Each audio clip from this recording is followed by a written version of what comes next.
Hey guys, what's up? Today I'm going to show you a super easy hack on Windows 11 that lets you combine a bunch of images into one clean PDF file. All right, before we start, here's a quick heads up. If you want your images to show up in the right order inside the PDF, the easiest move is to rename them with numbers at the front, like 1, 2, 3. Trust me, it saves a lot of headache. Now, once your pics are in the perfect order, select them all, Control A works like a charm, then right-click, but here's the sneaky part. On Windows 11, you gotta hold Shift while right-clicking to see the print option. Click that. A new window pops up called Print Pictures.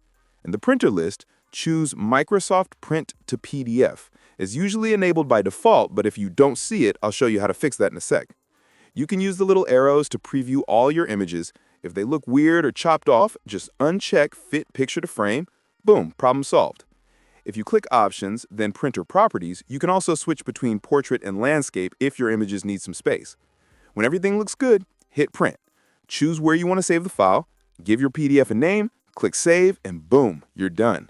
Windows makes the PDF instantly, and you can open it with any PDF viewer.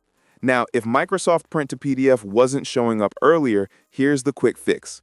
Open the Start menu, search Turn Windows Features on or off, find Microsoft Print to PDF, check the box, hit OK, let Windows do its thing, and you're all set. And that's it. Easy, fast, and no third-party apps needed.